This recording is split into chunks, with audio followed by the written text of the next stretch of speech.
আসসালামু আলাইকুম ওয়া রাহমাতুল্লাহি ওয়া বারাকাতুহু। সম্মানিত ভাই বোন, সূরা লাহাব থেকে আমরা তিলাওয়াত শেখার চেষ্টা করে যাচ্ছি।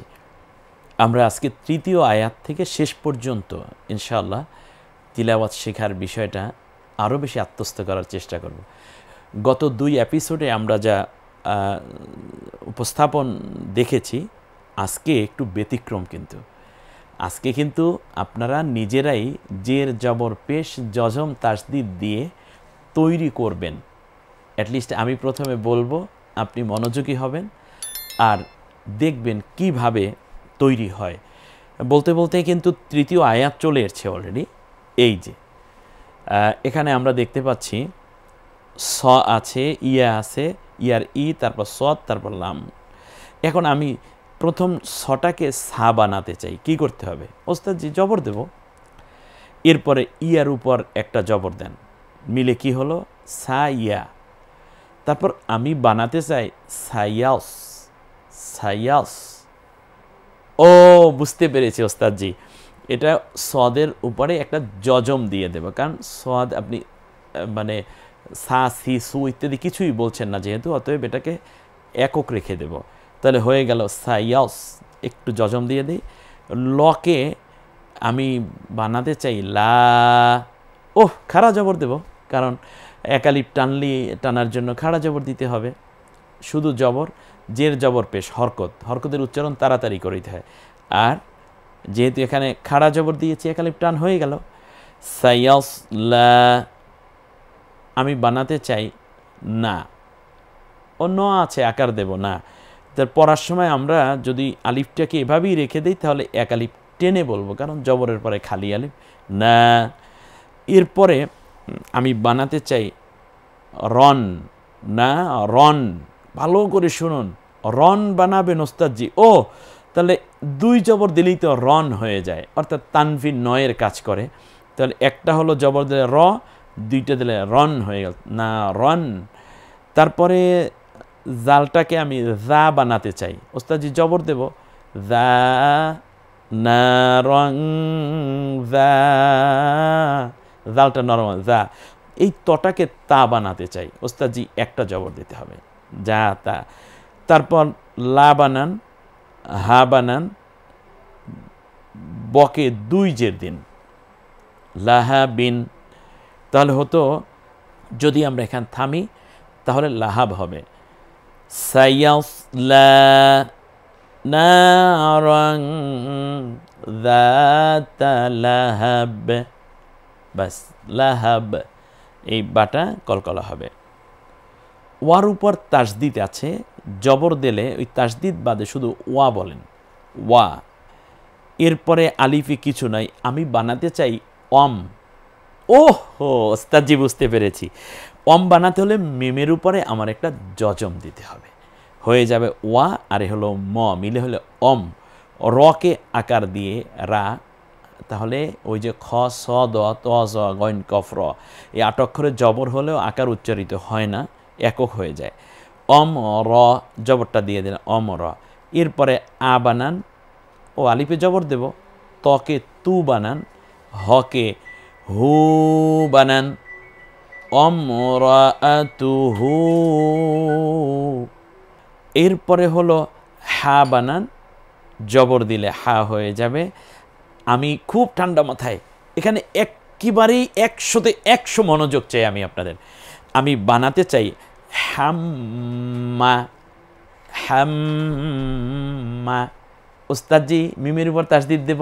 দেখুন, আপনার প্রাপ্তিটা আপনি দেখুন, সেটা হচ্ছে এখানে লেখা ছিল না, আপনি এখন লিখছেন। আর এখন আপনি অলরেডি কাঙ্ক্ষিত হরকত দিয়ে জের জবর পেশ জজম তাসদিদ দিয়ে হরফ বানাতে পারছেন। আর কোরআনের মধ্যে সব বানানো আছে, শুধু পড়ে যাবেন। তাহলে এই কঠিন কাজটি আপনি করে যাচ্ছেন। আর কোরআন পড়াতে আপনার যে কোনো পৃষ্ঠা খুলবেন, পড়া শুরু করে দিবেন ইনশাআল্লাহ। এরপরে আমরা গোটা কোরআন কি ইনশাআল্লাহ আপনাদের সামনে গ্রাজুয়ালি উপস্থাপন করার চেষ্টা করব, এভাবে পরিকল্পিতভাবে এবং ঠান্ডা মাথায় আস্তে আস্তে করে একটু একটু করে ইনশাআল্লাহ। তাহলে হাম্মা কেমনে হলো? হকে আকার দিয়ে হা, এরপর শুধু একবার বলবো ম, হ্যাম, মকে আবার জবর মা, অর্থাৎ মটা এখানে দুইবার উচ্চারিত হবে। একবার হার সাথে মিলে, অর্থাৎ পূর্বের অক্ষরের সাথে মিলে একবার, হ্যাম একক, আর মকে আবার আকার আছে যেহেতু, এই জন্য হবে মা, হ্যাম্মা।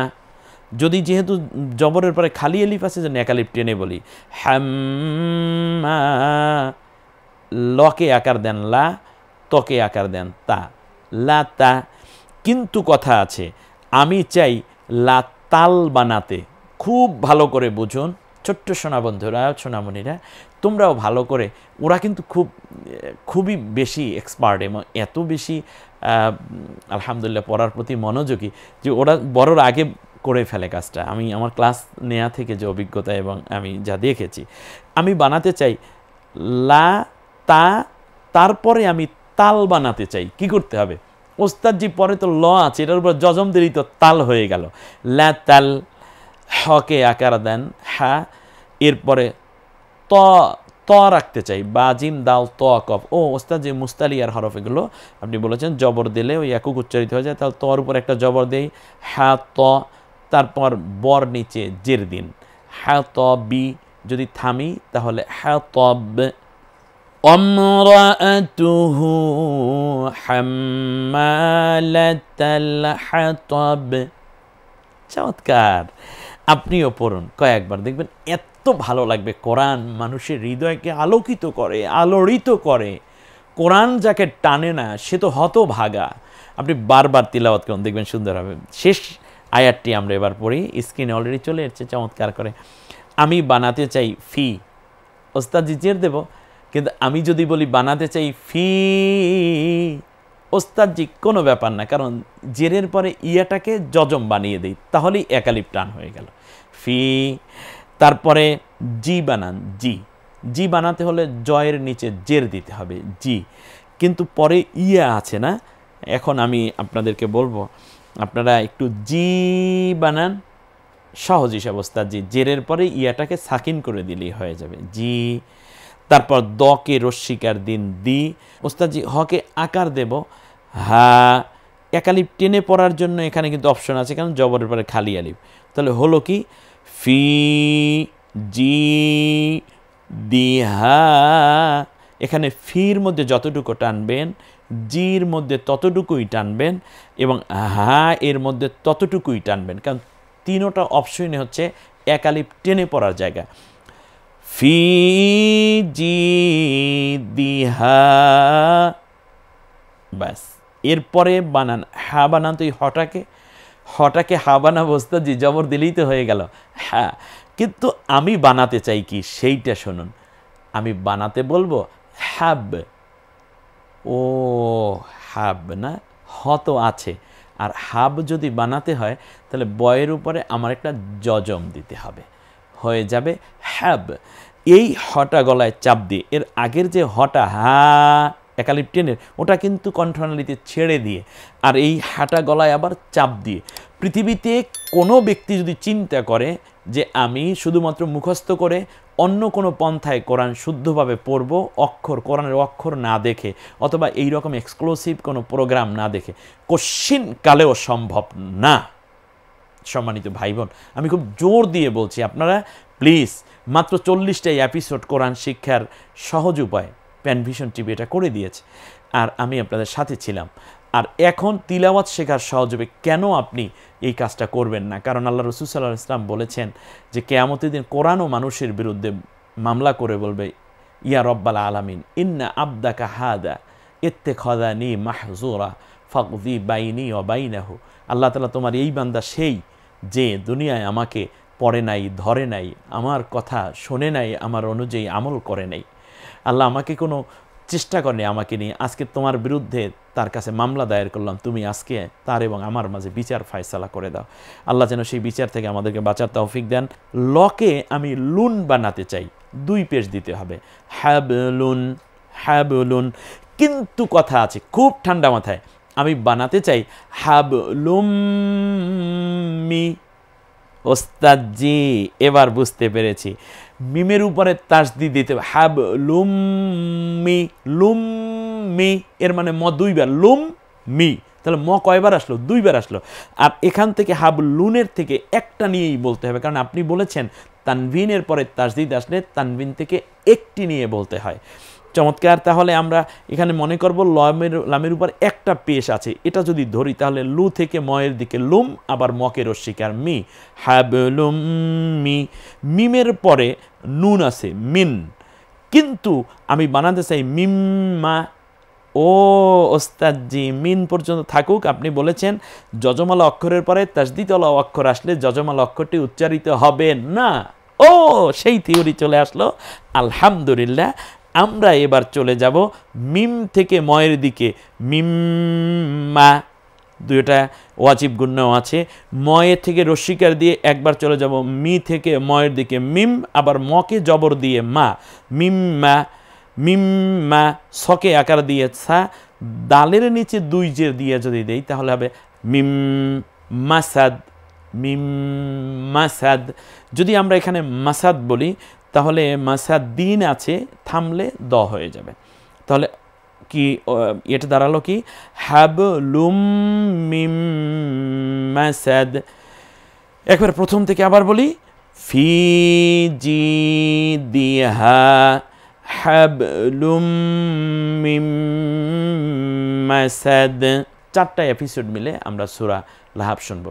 প্রত্যেকটা এপিসোড আপনার জন্য এক একটা নেয়ামত। আমরা টাইম ডিউরেশনটা ছোট করে দিয়েছি এজন্য যেন তার তিলের সাথে কোরআনটা আমরা শিখতে পারি। এখান থেকে মৌলিক কয়েকটা জিনিস আমরা শিখলাম। তাহলে ফি একালিপ টানবো, জি একালিপ টানবো, হা একালিপ টানবো এবং কন্ট্রোলতে ছেড়ে দিয়ে হাবলুন, এই হাঁটা গলায় চাপ দিয়ে বাটা কলকলা। লু থেকে মিমের দিকে গেলে আমরা এখান থেকে তানভিন থেকে একটা নিয়ে বলবো লুম মিম। পরের আবার তাসদিদ যেহেতু আছে এই জন্য নুনটা এখানে উচ্চারিত হচ্ছে না, মিম্মা সাদ, মিম্মা সাদ। আগামী এপিসোড আপনাদের জন্য আবার উপস্থাপিত হবে। আবার বেশি বেশি করে এই পড়াগুলোকে ধারণ করুন। আর এখান থেকে গিয়ে আপনি সরাসরি কোরআনের যে কোনো এক পৃষ্ঠা খুলে তিলাওয়াত শুরু করে দিন, দেখবেন আপনি পাচ্ছেন। আর আমাদের লাইভ প্রোগ্রাম আমরা খুব অচিরেই শুরু করব ইনশাআল্লাহ প্যানভিশন টিভি থেকে। তখন যেখানে যেখানে পারেন না মার্ক করে রাখবেন, আমরা ইনশাআল্লাহ দেখানো এবং সেটা সুন্দর করে বোঝানোর চেষ্টা করব। আবারও সেই কথা, থাকুন কোরআনের সাথে, চলুন নাজাতের পথে। আসসালামু আলাইকুম ওয়া রাহমাতুল্লাহি ওয়া বারাকাতুহু।